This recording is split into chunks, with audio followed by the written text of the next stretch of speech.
3 generations of the Sullivan family had managed other people's money.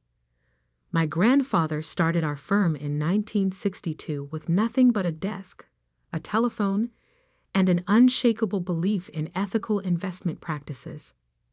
My father expanded it into Sullivan Wealth Management, serving some of Boston's most prestigious families. Then came my brother Michael and me, the twins who were supposed to carry the legacy forward together. Funny how together can mean such different things to different people. My name is Alexandra Sullivan, and until 6 months ago, I was the Chief Investment Officer of Sullivan Wealth Management, responsible for over $800 million in client assets. Now, according to my brother, I'm a disgraced former employee who mismanaged everything.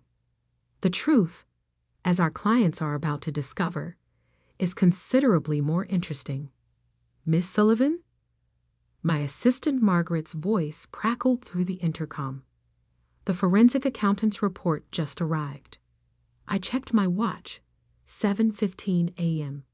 Another early morning in the office, a habit I'd maintained even after Michael's attempted coup. Send him in. James Patterson from Deloitte had the careful demeanor of someone who'd spent decades uncovering financial fraud. He placed a thick folder on my desk. You were right, Miss Sullivan. The irregularities started exactly 18 months ago. I opened the folder, though I already knew what I'd find. 18 months ago, right when Michael had insisted on modernizing our trading platform. Right when he'd started pushing for more aggressive investment strategies. Show me the money flows, I said. Patterson pulled out a series of charts. It's clever. I'll give him that. Small amounts, carefully distributed through a network of shell companies. Most auditors would miss it. But when you know what to look for.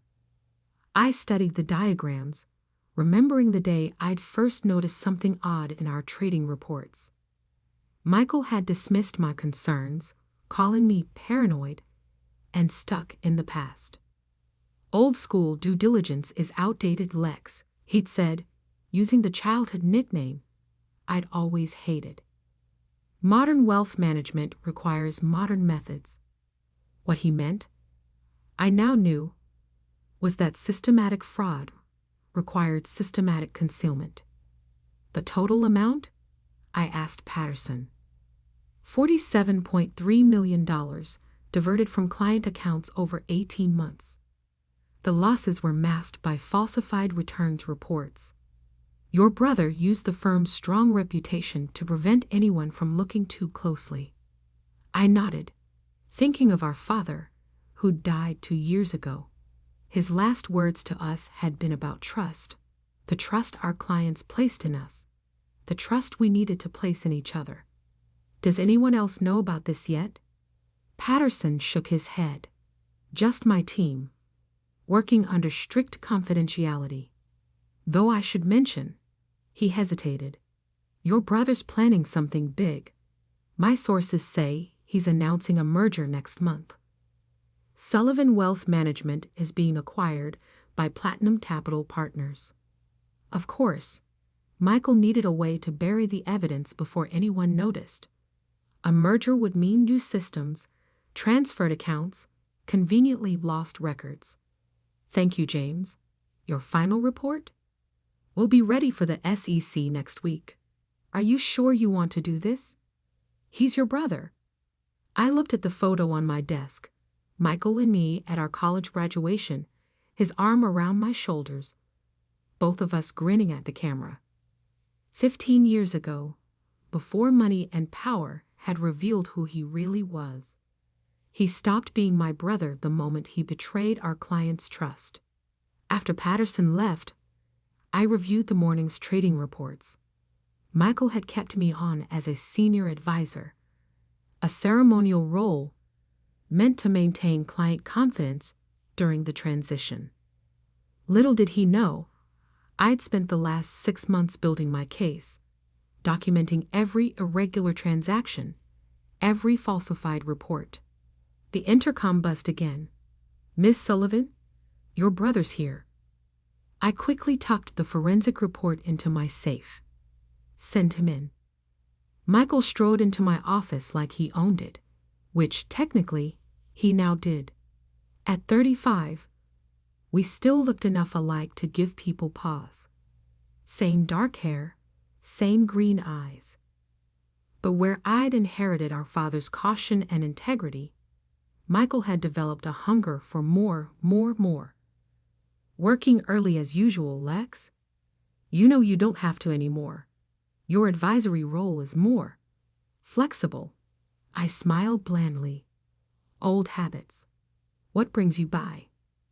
The Hamilton Anniversary Gala next week. I want you there. The Hamilton family had been clients since our grandfather's time. Their annual charity gala was Boston's premier financial event. Of course, I wouldn't miss it. Good.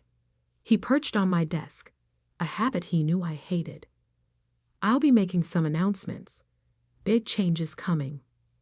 The merger with Platinum Capital will take us to the next level. Fascinating. Will you be announcing this special investment vehicle too? The one you've been running through Cayman Islands accounts. For a split second, Michael's mask slipped. Fear flickered in his eyes before his smooth confidence returned. Still chasing conspiracy theories, sis? This is why you needed to step back. You're too caught up in details, missing the bigger picture. Oh, I see the bigger picture perfectly, Michael. Every decimal point of it. He stood, straightening his custom-made suit. Just be there next week. Smile, support the changes. It's not like you have a choice anymore. After he left, I opened my laptop and checked my encrypted email. The SEC's forensic team had been quietly investigating for months, ever since I'd submitted my detailed report. Their timing would be critical. My phone buzzed. A text from Diana Martinez, my oldest friend and the Hamilton family's private attorney. Meeting today, 2 p.m. Bring everything. I glanced at the safe containing Patterson's report. Michael thought he was consolidating his power. Instead, he was walking into a trap 18 months in the making. The old Sullivan Wealth Management offices occupied a historic brownstone in Boston's financial district. As I walked through the trading floor, I noticed the changes Michael had made. Sleek digital displays showing real-time market data, young traders aggressively working phones, the family portraits replaced by modern art. In the elevator to the parking garage, I ran into Victor Thompson, our head of compliance, or what was left of compliance after Michael's modernization. Ms. Sullivan, he said quietly, I've been meaning to talk to you. Some of these new trading patterns. Not here, Victor. I handed him my card with a new phone number written on the back. Call me tonight. Use this line only. He nodded, understanding, another piece falling into place. Diana's office was in a modern high-rise overlooking the harbor. She greeted me with a hug, then closed her door and activated her white noise generator, a necessary precaution in today's financial world.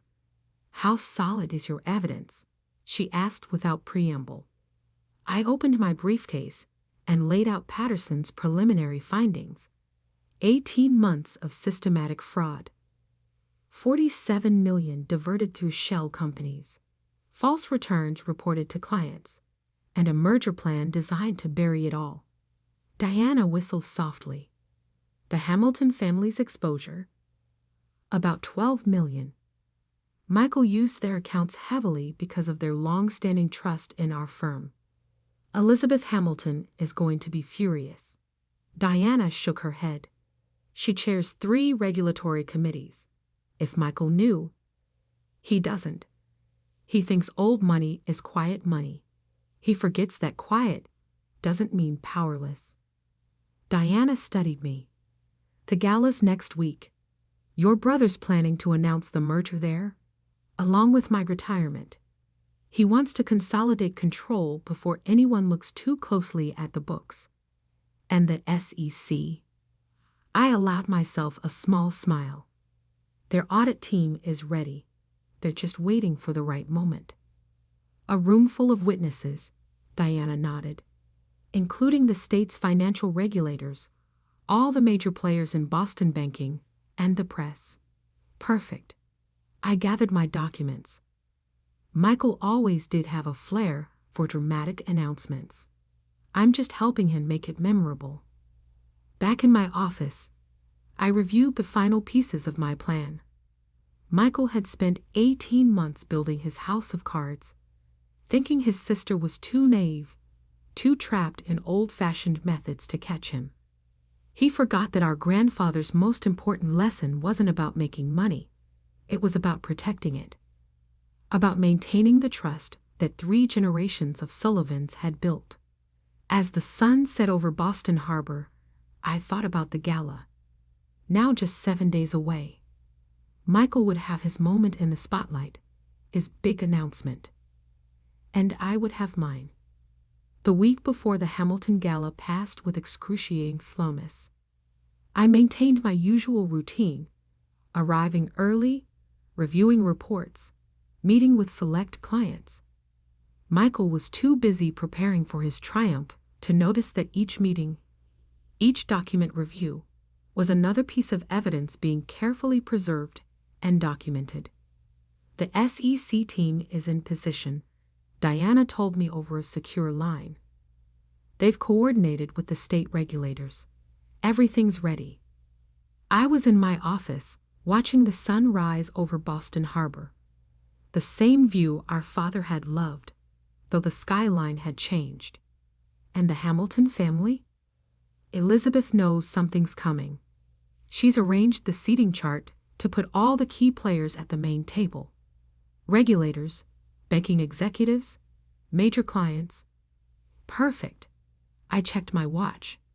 The forensic accountant's final report. Delivered to the SEC yesterday. Your brother's going to regret not checking those Cayman accounts more carefully. A soft knock interrupted us. Miss Sullivan? Margaret entered, carrying a garment bag. Your gala dress arrived. I smiled, remembering another lesson from our father. In finance, appearance matters. Thanks, Margaret. Is everything else prepared? She nodded, understanding the real question. For 6 months, she'd helped me gather evidence, coordinate with investigators, and maintain the illusion of compliance with Michael's new regime. All the documents are backed up and secured. External drives delivered to 3 different law firms. After she left, Diana asked quietly, "Are you sure about this?" Once it starts, he stole from our clients, Diana. Used their trust to enrich himself. What would you do if someone stole from your family? The night of the gala arrived clear and cold.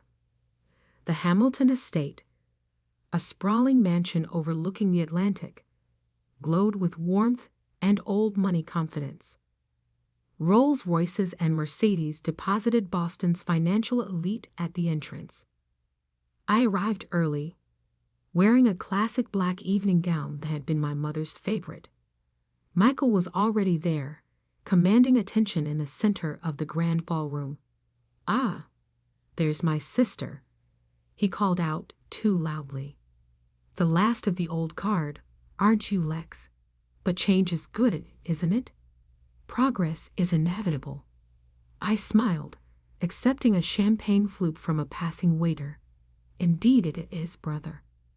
Elizabeth Hamilton approached, elegant in her 70s.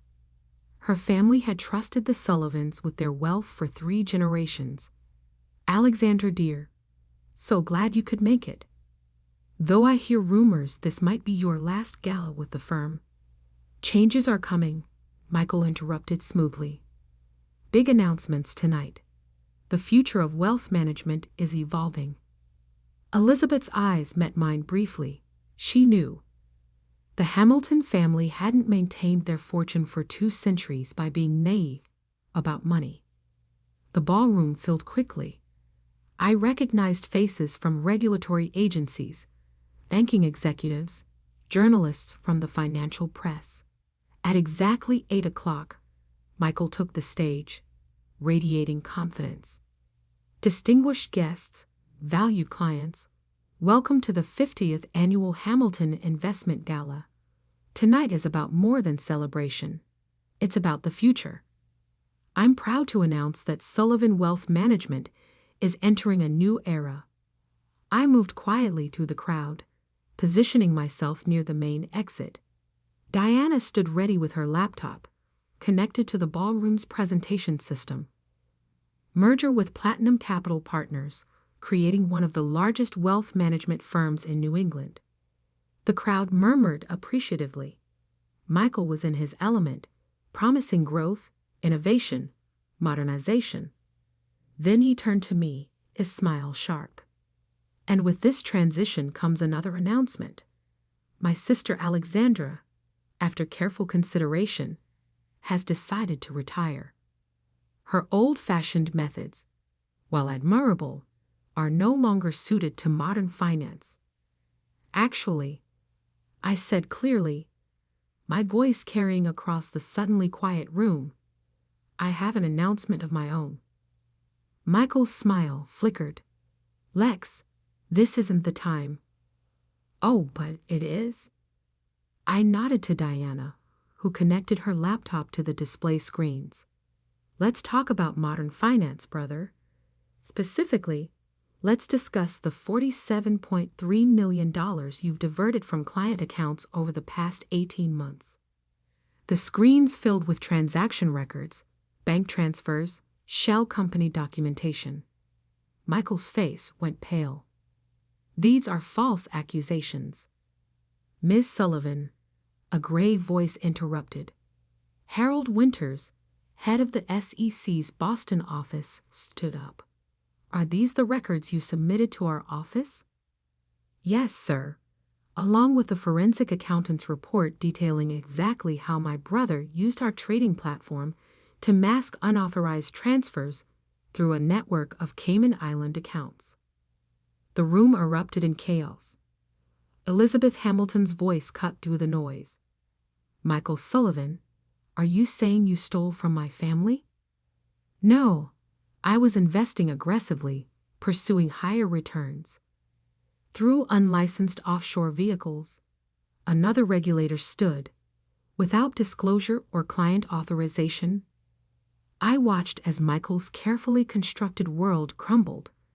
SEC agents moved to block the exits. Diana distributed copies of the forensic report to key regulators. The federal investigation has been ongoing for months, I announced to the stunned crowd. Every transaction documented, every shell company traced. The evidence has been preserved, despite recent attempts to modernize our record-keeping system. Michael lunged for me, his composure shattered. You planned this. You betrayed your own brother. Security officers grabbed him before he reached me. I stepped closer, keeping my voice low. No, Michael. You betrayed our family's legacy. You betrayed our client's trust. I just exposed it. The next few hours were a blur of statements, documents, and arrests. Michael was led out in handcuffs, still protesting that he'd done nothing wrong. The merger announcement became a very different kind of press story. Later that night, I stood in our father's old office, now mine again by emergency board vote. Elizabeth Hamilton sat across from me, examining account statements. Your father would be proud, she said finally. He always said the true measure of a financial advisor isn't how much money they make, but how well they protect it. Even from family? I asked softly. Especially from family. She stood, straightening her elegant jacket. The Hamilton assets will stay with Sullivan Wealth Management, dear. Under your management only. Over the next few months, the full story emerged. Michael had started small, skimming from larger accounts, masking the losses with falsified returns. Success made him bolder, greedier. The merger was his exit strategy, a way to hide his fraud in the chaos of consolidation. The SEC investigation revealed everything. Michael faced federal charges for securities fraud, money laundering, and criminal conspiracy. Most of the stolen funds were recovered from his offshore accounts. I rebuilt Sullivan Wealth Management on our grandfather's original principles: trust, transparency, and genuine client service. We lost some accounts in the scandal, but gained others who appreciated our commitment to ethical practices. 1 year later, I received a letter from Michael, written from federal prison. "You could have warned me, Lex, given your own brother a chance to make it right." I wrote back one line: "I gave you the same chance you gave our clients." None. These days, Sullivan Wealth Management has a new compliance system. Every transaction is triple-checked, every investment vehicle thoroughly vetted. The Hamilton family still holds their annual gala, though it's a bit more subdued now. My father's portrait hangs in my office, next to our grandfather's original license. Sometimes, late at night, I look at them and remember what this business is really about: not just managing money, but managing trust. As for Michael, he's serving 15 years in federal prison, plenty of time to think about the true cost of betraying trust. The merger he planned never happened, but a different kind of change did: a return to the principles that built our firm. Last week, a young analyst noticed some unusual trading patterns in a client's account. Instead of dismissing her concerns, I spent 3 hours reviewing the transactions with her. They turned out to be legitimate, but I gave her a bonus anyway. For being diligent, I told her, "In this business, trust is everything, and trust requires vigilance." She asked me later if it was hard, exposing my own brother's crimes. I thought about Michael's face at the gala, about our father's last words about trust, about 3 generations of Sullivan integrity. The hardest decisions, I said, are often the clearest ones. Now, when clients visit our offices, they still see the Sullivan name on the door. But underneath, there's a new phrase carved in small, elegant letters: trust, earned and protected since 1962. Because in the end, that's what this story is really about. Not just money, not just family, but the fundamental trust that makes the financial world work. Michael forgot that. I never will. 3 generations of the Sullivan family had managed other people's money. My grandfather started our firm in 1962 with nothing but a desk, a telephone, and an unshakable belief in ethical investment practices. My father expanded it into Sullivan Wealth Management, serving some of Boston's most prestigious families. Then came my brother Michael and me, the twins who were supposed to carry the legacy forward together. Funny how together can mean such different things to different people. My name is Alexandra Sullivan, and until 6 months ago, I was the Chief Investment Officer of Sullivan Wealth Management, responsible for over $800 million in client assets. Now, according to my brother, I'm a disgraced former employee who mismanaged everything. The truth, as our clients are about to discover, is considerably more interesting. "Miss Sullivan?" My assistant Margaret's voice crackled through the intercom. The forensic accountant's report just arrived. I checked my watch. 7:15 a.m. Another early morning in the office, a habit I'd maintained even after Michael's attempted coup. Send him in. James Patterson from Deloitte had the careful demeanor of someone who'd spent decades uncovering financial fraud. He placed a thick folder on my desk. "You were right, Miss Sullivan. The irregularities started exactly 18 months ago." I opened the folder, though I already knew what I'd find. 18 months ago, right when Michael had insisted on modernizing our trading platform, right when he'd started pushing for more aggressive investment strategies. "Show me the money flows," I said. Patterson pulled out a series of charts. "It's clever. I'll give him that. Small amounts, carefully distributed through a network of shell companies. Most auditors would miss it. But when you know what to look for." I studied the diagrams. Remember, they say simplicity is the ultimate sophistication. In the world of app design, that's doubly true. But try telling that to someone who mistakes complexity for innovation. I learned this lesson the hard way at Summit Design Labs, watching 5 years of groundbreaking work get dismissed as basic by someone who couldn't tell a wireframe from a window display. My name is Alexandra Mitchell, and I've spent the last decade perfecting the art of invisible design. Interfaces so intuitive that users forget they're interacting with technology at all. It's the hardest kind of design to create, and the easiest to dismiss if you don't understand what you're looking at. "This can't be it," Jackson Porter said, scrolling through my presentation with increasingly visible disappointment. "Where's the innovation? The disruption? This looks like any other banking app."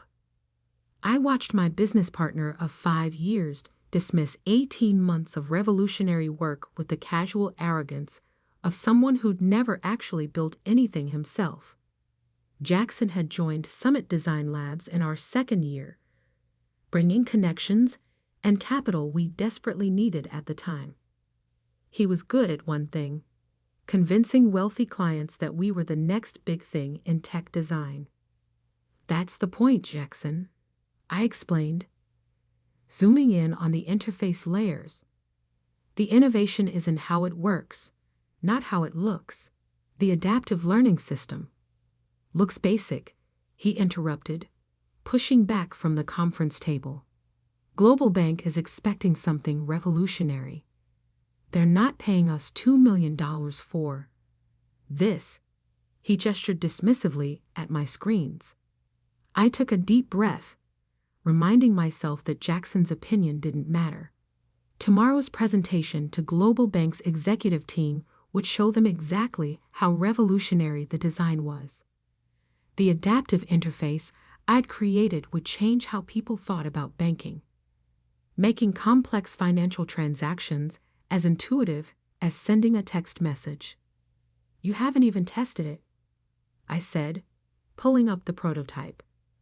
"Let me show you how the emotional response tracking works." "Alex," Jackson cut in, using the condescending tone he perfected over the years, "I know you're proud of this, but we need something that pops. Something that shows Global Bank they're getting their money's worth. All this invisible innovation doesn't sell."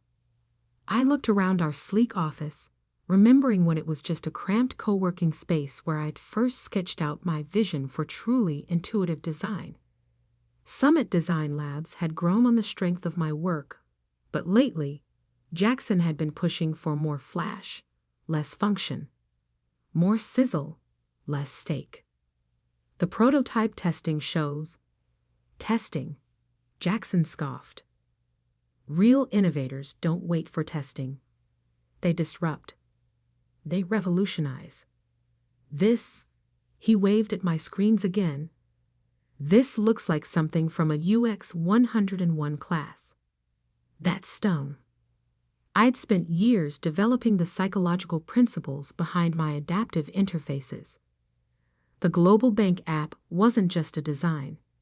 It was the culmination of everything I'd learned about how humans interact with technology. "Jackson, the simplicity is deliberate.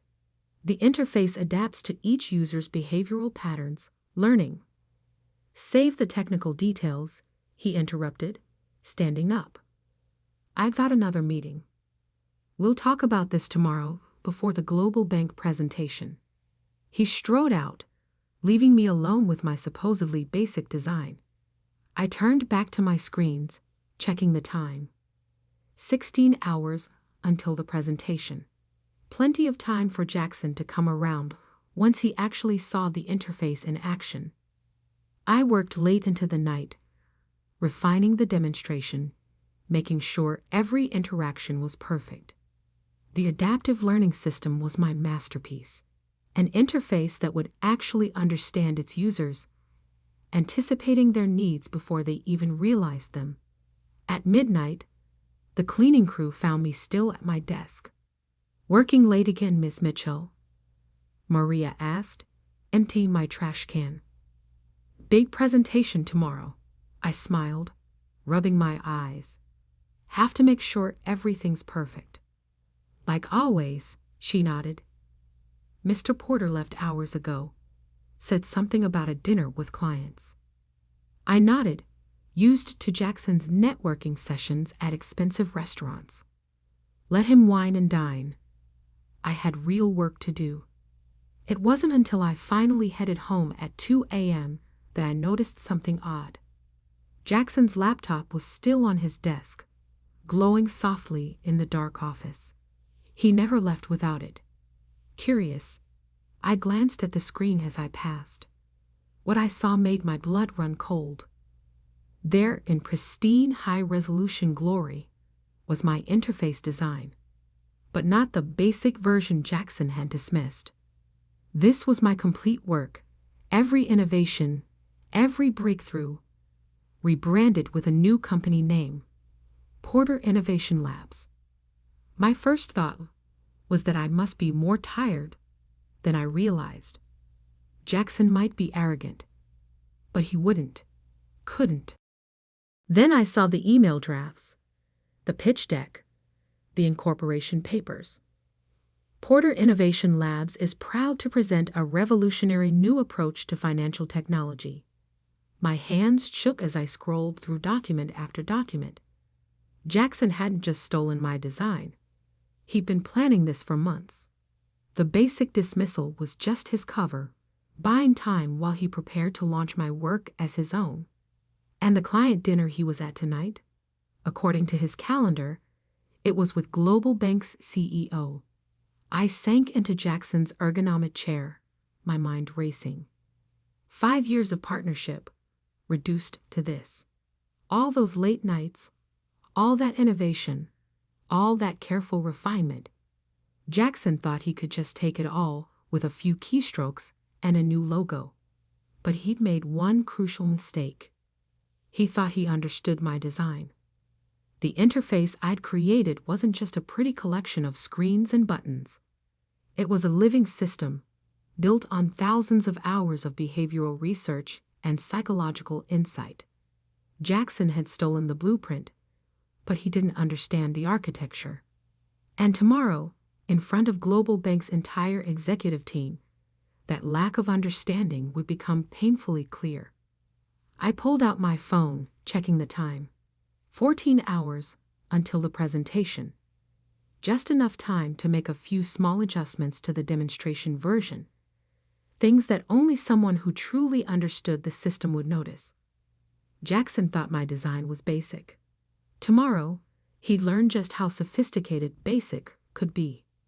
As I worked through the night, making subtle changes to the demonstration code, I thought about all the times Jackson had taken credit for my innovations, all the times he dismissed my work as basic or uninspired in private, only to praise it to clients once he figured out how to claim it as his own. This time would be different. By the time I left the office at 4 a.m., everything was ready. The interface looked exactly the same, deceptively simple, elegantly basic. But now, it contained a few special features that would only activate when someone tried to present it without understanding its true complexity. I drove home in the pre-dawn darkness, a small smile playing on my lips. In a few hours, Jackson would learn the hard way that there's nothing basic about true innovation.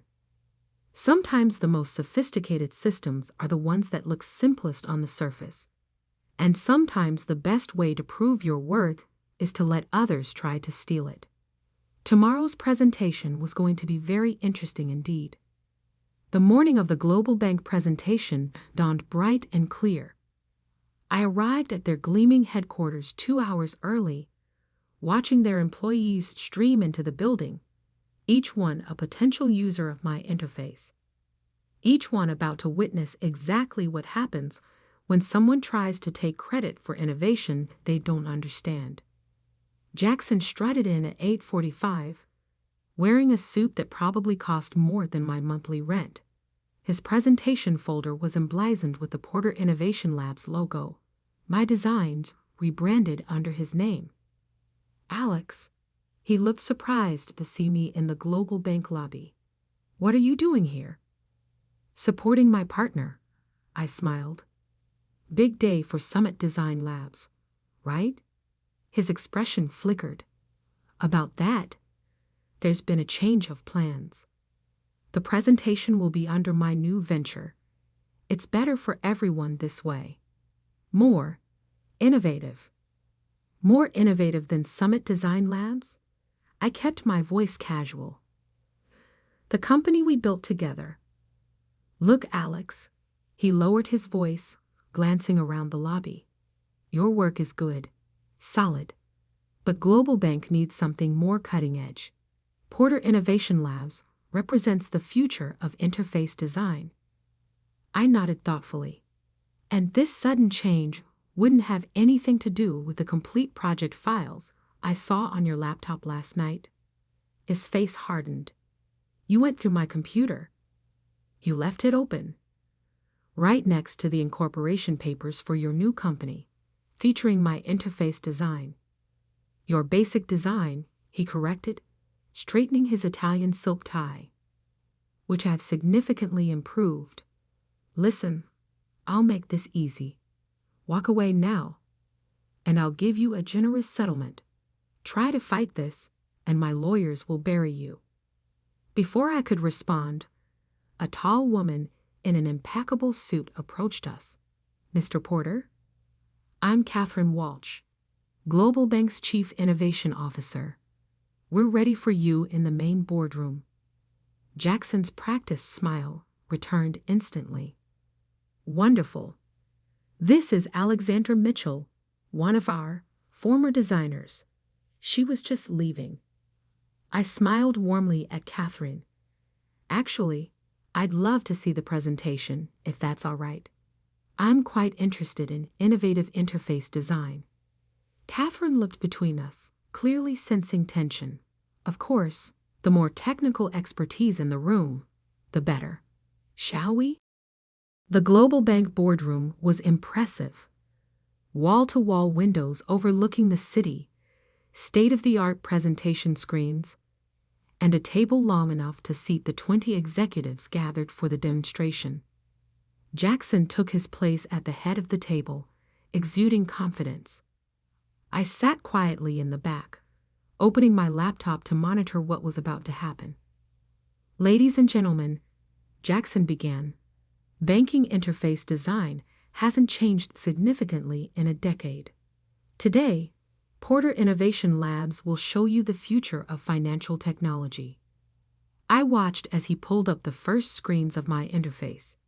Even rebranded with his company's logo, the design was unmistakably mine.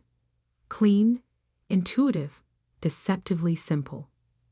What you're looking at, Jackson continued, is a revolutionary adaptive interface that learns from user behavior. Every interaction reshapes the system, creating a uniquely personalized experience. The executives leaned forward, interested. Jackson clicked through the demonstration screens, describing features he barely understood. I waited patiently, knowing what was coming. Let me show you how it works, he said, reaching the interactive portion of the demonstration. Imagine a typical banking customer trying to set up a complex investment portfolio. He tapped the screen, and that's when the interface began its real demonstration. The first change was subtle. Menu items shifting slightly, buttons responding a fraction of a second slower than they should. Jackson faltered momentarily, but pushed on. The system learns from each user's patterns, he continued, tapping through to the investment section. It adapts to their. Wait. The interface had started anticipating his actions, but not in the way he expected. Buttons moved just as he reached for them. Drop-down menus expanded in the wrong directions. Text shifted between languages. Small technical issue, he said, his forehead beginning to shine with sweat. The beauty of this system is its. The interface interrupted him with a helpful pop-up. It seems you're having trouble navigating basic functions. Would you like to return to the tutorial? Nervous laughter rippled through the boardroom. Jackson jabbed at the screen, trying to dismiss the message, but each tap only brought up more helpful suggestions. User appears confused. Activating beginner mode. Error.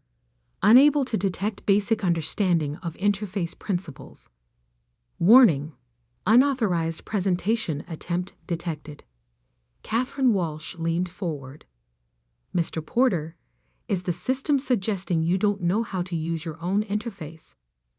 It's a minor glitch, Jackson said quickly, his voice rising. The innovative nature of the design sometimes exposes when someone doesn't understand it. I suggested from the back of the room. May I? Before Jackson could object, I walked to the front and tapped the screen once. The interface immediately calmed, returning to its elegant, intuitive state. What you're seeing, I explained to the now very interested executives, is actually a sophisticated security system built into the interface itself. It recognizes not just what users do, but how they do it. Pattern recognition at the behavioral level. And it recognized that Mr. Porter doesn't understand his own system. Catherine asked, her eyes sharp. Not his system, I corrected gently. Mine. This interface was designed and developed by Summit Design Labs, specifically by me. Mr. Porter here thought it looked basic enough to steal. He didn't realize that looking basic was the point. I pulled up the real demonstration screens, showing the layers of complexity hidden beneath the simple surface. The behavioral learning algorithms, the adaptive security protocols, the psychological response patterns. Every element serves a purpose, I continued. The interface learns from each user, building a unique behavioral profile. When someone tries to present it without understanding those principles, I gestured at the screen, where Jackson's increasingly frantic taps were being met with more helpful suggestions about taking basic design courses. It knows, Catherine finished, a smile playing at her lips. Fascinating. And this security feature is built into the interface itself. It's not just a security feature, I explained. It's a fundamental part of how the system learns and adapts. The same algorithms that make it incredibly user-friendly also make it incredibly good at detecting who truly understands its architecture. Jackson had given up on the demonstration and was now standing awkwardly to the side, his perfect suit no longer looking quite so perfect. This is ridiculous, he sputtered. I have documentation proving this is my design. Porter Innovation Labs. Doesn't exist. I cut in smoothly. At least, not legally. You left the incorporation papers up on your screen last night, Jackson. They weren't filed yet, just like you hadn't actually quit Summit Design Labs or transferred any intellectual property rights. Catherine Walsh stood up. I think we've seen enough. Ms. Mitchell, Global Bank is very interested in this interface. The real one, designed by Summit Design Labs. Perhaps we could continue this discussion without unnecessary complications. She glanced meaningfully at Jackson, who had the look of a man watching his billion-dollar dreams evaporate. Of course, I smiled. Though you should know the real interface is even more sophisticated than what you've seen. This was just the basic demonstration. The meeting concluded quickly after that. Security escorted Jackson out, while Global Bank's legal team began drafting preliminary agreements with Summit Design Labs, minus one former partner. Later that evening, as I sat in my office reviewing Global Bank's offer, significantly larger than the original $2 million, I received an email from Catherine Walsh. Your basic interface just revolutionized how we think about banking security. Sometimes the most sophisticated innovations are the ones that appear simplest on the surface. Looking forward to a long and innovative partnership. I smiled, thinking about all the times Jackson had dismissed my work as too basic, too simple, too uninspired. He never understood that true innovation isn't about flashy features or complex displays. It's about understanding human behavior deeply enough to make complex things appear simple. The lawsuit Jackson tried to file was dismissed quickly. Turns out, it's hard to claim ownership of something when the thing itself can prove you don't understand it. His reputation in the tech world was effectively over. No one wants to work with a designer who can't use his own interface. Summit Design Labs flourished after his departure. The Global Bank contract led to others, each one drawn to the idea of interfaces that could actually understand their users. We expanded, hired more designers, and I made sure each one understood our core principle: simplicity is sophisticated. A year later, I ran into Jackson at a tech conference. He was working for a small app development company, learning interface design from the ground up. When he saw me, he actually looked embarrassed. I never really understood it, did I? He said quietly. How much work goes into making something look simple? That's why it looked basic to you, I replied. You saw the surface, not the architecture. He nodded, then asked the question I could see had been bothering him. How did you know I tried to steal it? How did you know to build in that security feature? I smiled. I didn't build it to catch thieves, Jackson. I built it to understand users. It just happens that understanding users makes it very good at spotting people who don't understand it themselves. As I walked away, I thought about how fitting it was. In trying to steal what he thought was a basic interface, Jackson had proven exactly how sophisticated it really was. Now, when clients call my work basic or simple, I take it as the highest compliment. Because making something complex appear simple, that's the most sophisticated design of all. The interface that Jackson dismissed as too basic is now the industry standard for financial technology. Global Bank's user satisfaction rates hit record highs, and other banks are scrambling to license our technology. But more importantly, every designer at Summit Design Labs understands what Jackson never did. True innovation isn't about making things look complicated. It's about making complicated things look simple. And sometimes the best way to protect your innovation isn't with patents or lawyers. It's by making something so sophisticated that it can protect itself. Every morning, when I walk into our expanded offices, I pass by our company motto, now etched in glass. Sophistication lies in simplicity. It's a reminder that the best designs, like the best revenge, don't need to shout to make their point. They just need to work exactly as designed. They say simplicity is the ultimate sophistication. In the world of app design, that's doubly true. But try telling that to someone who mistakes complexity for innovation. I learned this lesson the hard way at Summit Design Labs, watching 5 years of groundbreaking work get dismissed as basic by someone who couldn't tell a wireframe from a window display. My name is Alexandra Mitchell, and I've spent the last decade perfecting the art of invisible design.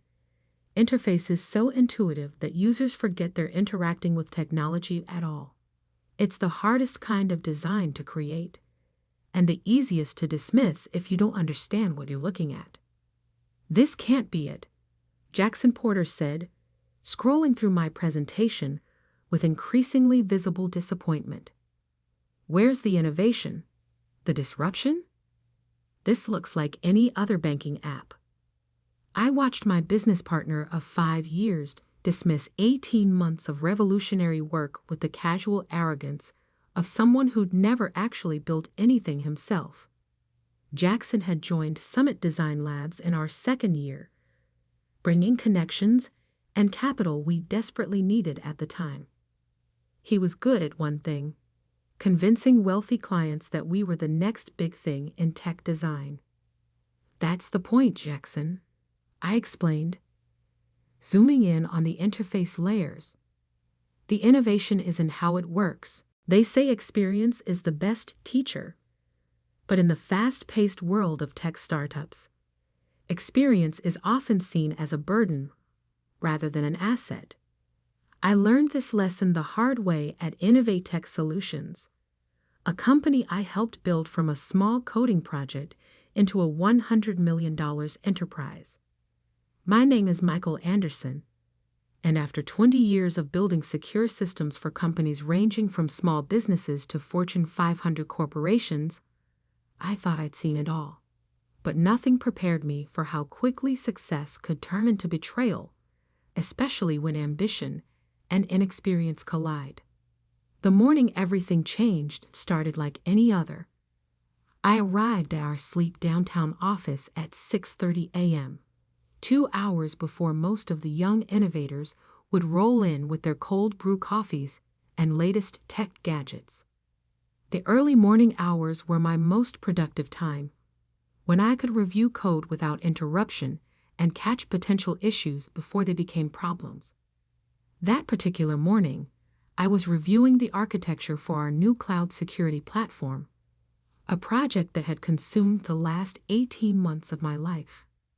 The system was my brainchild, built on 2 decades of understanding how hackers think, how systems fail, and most importantly, how human error can compromise even the most sophisticated security measures. Early as usual, Mike. I looked up to see Marcus Davidson, our newly appointed technical director, leaning against my office doorframe. At 32, Marcus represented everything the modern tech world worshipped: young, ambitious, and absolutely convinced that newer always meant better. He joined us 8 months ago, brought in by our venture capital investors who wanted fresh perspectives in the leadership team. Just reviewing the security protocols for the cloud platform launch, I replied, turning my monitor slightly so he could see the complex diagrams I'd been analyzing. I found some potential vulnerabilities in the new authentication system. Marcus's perfectly maintained smile tightened slightly. The authentication system that my team designed. Yes, I said, pulling up the relevant code. The biometric verification process has a blind spot. Under certain conditions, it could allow. Mike, Marcus interrupted, his tone shifting to what I'd come to think of as his mentoring voice, despite the fact that I'd been coding before he was in grade school. This is exactly what we need to discuss. Your constant concerns about security vulnerabilities are slowing down our development cycle. I leaned back in my chair, already knowing where this conversation was heading. We'd had variations of it several times over the past few months. Marcus, rushing to launch with security flaws cold. Could what? He cut in. Could make us miss our window. Could let our competitors beat us to market. Because that's exactly what's happening while you obsess over theoretical vulnerabilities. I took a deep breath, reminding myself that Marcus, despite his position, was still learning. These aren't theoretical. Last week alone, 3 major tech companies faced ransomware attacks that could have been prevented with proper. Those companies were dinosaurs, Marcus scoffed. We're different. We're innovative. We're agile. Speaking of which, he straightened up, adjusting his designer glasses. The board would like to see you in the main conference room. Now, something in his tone made me pause. I'd been in tech long enough to recognize when things were about to go sideways. I saved my work, locked my computer, and followed Marcus to the conference room, noting how he seemed to be almost bouncing with barely contained energy. The conference room was already occupied. Eleanor Hayes, our CEO, sat at the head of the table, flanked by two men in expensive suits, our lead investors. Sarah from HR sat in a corner, a folder placed neatly in front of her. None of them met my eyes as I entered. "Mike, please have a seat," Eleanor said, gesturing to the chair directly across from her. As I sat down, I noticed a document already placed at my spot. The title read Separation Agreement. "I'll cut to the chase," Eleanor began, her voice carrying the practiced neutrality of someone delivering bad news they don't personally regret. Innovatech is moving in a new direction. We need to stay competitive in an increasingly aggressive market, and that means embracing new methodologies, new perspectives, new blood. Marcus added from where he stood by the window, not even trying to hide his satisfaction. I looked down at the separation agreement, then back at Eleanor. The cloud platform isn't ready. The security systems need. "The security systems are fine," Marcus interrupted. "More than fine. They're revolutionary. What they don't need is constant modification based on outdated threat models." Eleanor held up a hand to silence Marcus, though I noticed she didn't disagree with him. "Mike, you've been valuable to Innovatech. Your experience helped us get where we are. But technology is evolving, and we need to evolve with it. We need to move faster, take bigger risks, make bigger mistakes," I suggested quietly. One of the investors, Thompson, I remembered, cleared his throat.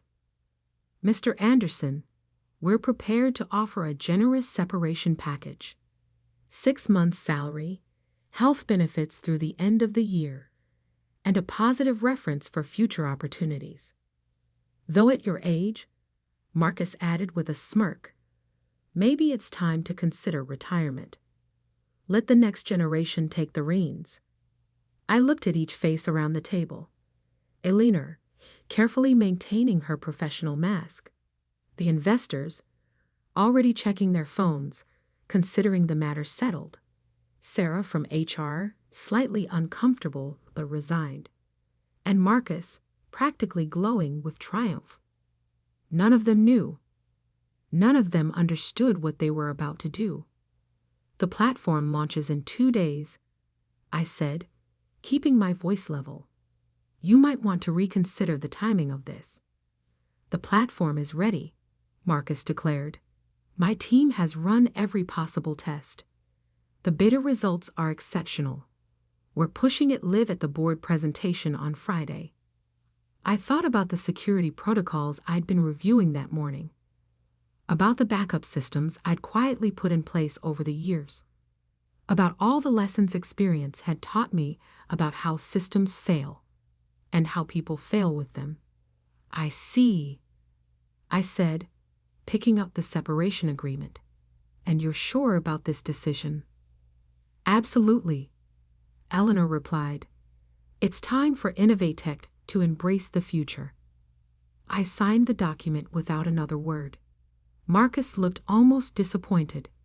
He'd clearly been expecting an argument, maybe even hoping for one. Instead, I stood up, straightened my jacket, and headed for the door. "Security will escort you to clear out your desk," Sarah said softly. "Company policy." I nodded, then turned back to face the room one last time. A piece of advice, if I may. Experience isn't just about knowing what works. It's about remembering what failed and why. Good luck with the launch. Marcus snorted. "Save the cryptic warnings, Mike. Your 20 years of experience means nothing in today's tech world. We'll show you how real innovation works." I smiled slightly as I left the room, already doing the mental calculations. In exactly 48 hours, during their big board presentation, they would learn exactly why experience matters. Sometimes the most valuable lessons are the ones you learn the hard way. As security watched me pack up my office, I thought about all the outdated security measures I'd implemented over the years. The redundant systems Marcus had called paranoid.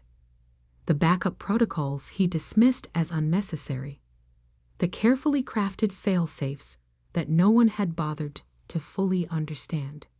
In 2 days, during their moment of triumph, they would discover that in technology, as in life, there's no substitute for experience, and some lessons can only be learned through failure.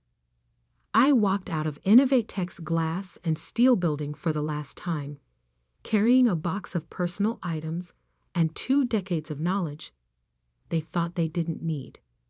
Behind me, Marcus was probably already planning how to take credit for my work, how to present himself as the visionary who would lead the company into the future.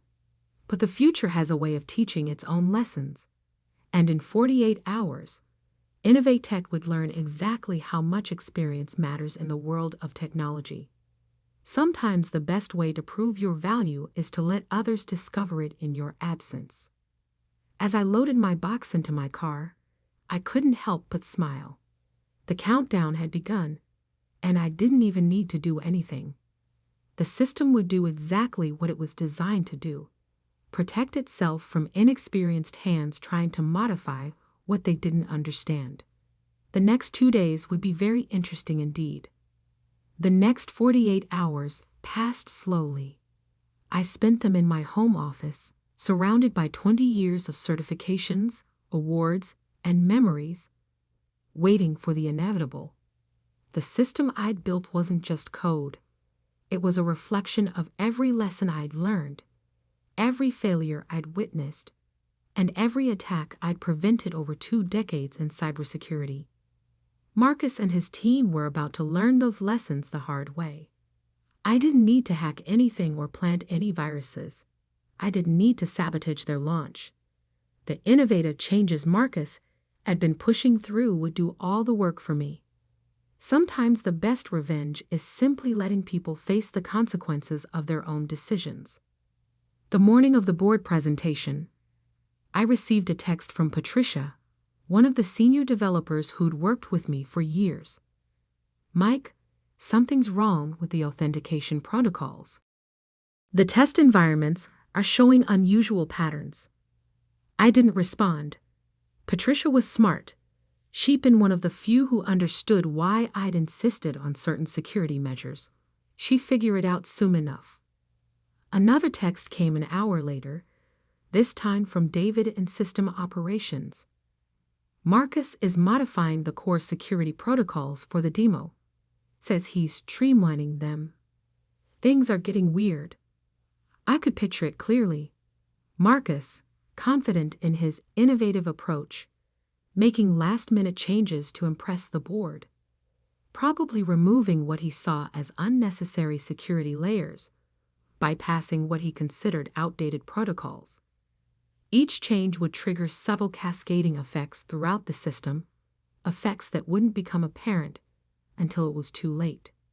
At precisely 2 p.m., I opened my laptop and connected to Innovatech's public dev blog, where they'd be streaming parts of the board presentation. Marcus's face filled the screen, standing proudly at the podium in an expensive suit. "Ladies and gentlemen of the board," he began, practically glowing with confidence, "today marks a new era in cloud security. Our revolutionary platform represents a complete departure from outdated security models." I glanced at the system monitoring dashboard I still had access to, not through any backdoor, but through the legitimate admin credentials they'd forgotten to revoke. The warning signs were already there: unusual traffic patterns, escalating system responses, security protocols activating in sequences Marcus couldn't possibly understand. Our innovative approach, Marcus continued, eliminates the bureaucratic layers of traditional security while providing unprecedented protection. A small alert appeared in the corner of my screen. The system had detected unauthorized modifications to core protocols. Just as I designed it to do, it was already beginning its automated response. "Allow me to demonstrate," Marcus said, turning to the large display behind him. "We'll simulate a sophisticated attack on our system." I leaned back in my chair, watching as Marcus began the demonstration. He had no idea that he himself was the sophisticated attack the system had detected. Every streamlined change he'd made, every innovative bypass he'd implemented, had been logged and analyzed by the deep security protocols I'd built into the system's core. The first sign that something was wrong came when Marcus's demo account was suddenly logged out. "A minor glitch," he said, his smile tightening slightly. "Let me just—" His second login attempt triggered the secondary security response. Across the company's network, every modified security protocol began reverting to its original state. Marcus's improvements were being systematically identified and quarantined. "This is unexpected," Marcus stammered, his fingers flying over the keyboard. Just a moment. Warning messages began popping up on the display behind him. Each one detailed the security vulnerability his changes had introduced, complete with timestamps and severity assessments. The system was doing exactly what it was designed to do, protecting itself from threats, even internal ones. Eleanor stepped forward, her professional composure cracking. "Marcus, what's happening?" "Nothing," he snapped, but his voice had risen an octave. "Just some aggressive security protocols. I'll override them." That's when the main security system kicked in. The large screen behind Marcus shifted, displaying a comprehensive security audit. Every change he'd made over the past 2 days was listed, along with detailed analysis of the vulnerabilities each change had introduced. "As you can see," the automated system announced in its calm, clinical voice, "multiple critical security protocols have been compromised, initiating emergency protection measures." One of the board members stood up, pointing at a scrolling list of numbers. "Are those potential financial losses?" They were. I'd programmed the system to calculate the possible cost of each security breach, a feature Marcus had dismissed as fear-mongering. Now those numbers were telling a story that even the most profit-focused board member could understand. "This is impossible," Marcus protested, his composure completely gone. "These security protocols are outdated. They're unnecessary." On the contrary, the system responded, displaying a new set of data. "These protocols have prevented 4,893 attempted breaches in the past year alone. Would you like to see the attack patterns?" Patricia's face appeared in one of the side windows of the video feed. "The system is running a full security audit. Everything Marcus changed is being identified as a potential threat, because it is a threat.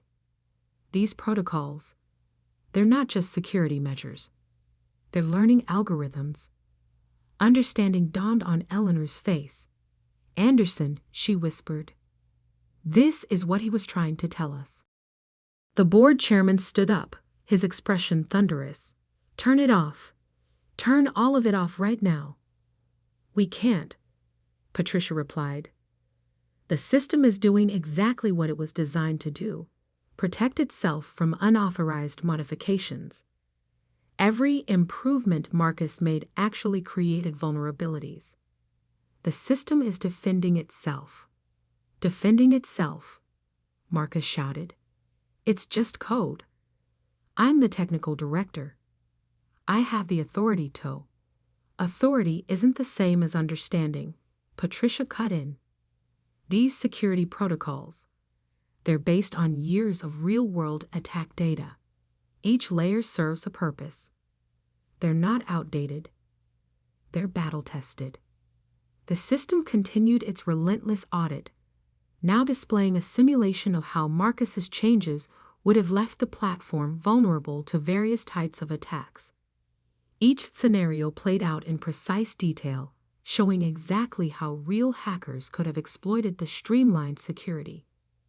"Mr. Davidson," the chairman said slowly, "did you understand what you were modifying?" Marcus's silence was answer enough. "The potential losses," another board member spoke up. "These numbers. If we had launched with these vulnerabilities, we'd have been liable for every breach." Eleanor finished, her face ashen. "Every data leak, every exploit." The system chose that moment to display its final analysis, a comprehensive report showing how the original security architecture had evolved over years of real-world testing, learning from each attempted attack, adapting to new threats while maintaining core protections. "This isn't just code," Patricia said quietly. "This is 20 years of experience encoded into our systems, and we just fired the person who understood it best." My phone buzzed. A message from Eleanor. "We need to talk." I smiled, but didn't respond immediately. Let them sweat a little. Let them fully appreciate the difference between true innovation and reckless change. The board meeting devolved into chaos. Marcus was trying to defend his decisions, but the system kept displaying evidence of how each innovation had compromised crucial security measures. The board members were on their phones, presumably calling their lawyers. Eleanor looked like she had aged 10 years in 10 minutes. Finally, I typed out a response to Eleanor. "The system is working exactly as designed. It protects itself from threats, including well-meaning but inexperienced modifications. When you're ready to discuss real innovation, you know where to find me." Over the next few hours, my phone lit up with messages. From board members, from Eleanor, from various team leads suddenly realizing how much institutional knowledge they'd lost. Even Marcus tried to reach out, his message a mixture of anger and desperate pleading. I responded to none of them. 3 days later, I sat across from Eleanor and the board chairman in a small cafe far from the Innovatech offices. The headlines were still rolling in. Tech startups launched derailed by own security system. The true cost of experience. Innovatech's $100 million lesson. "We were wrong," Eleanor said simply. "We confused innovation with recklessness." The chairman nodded. "We'd like you to come back.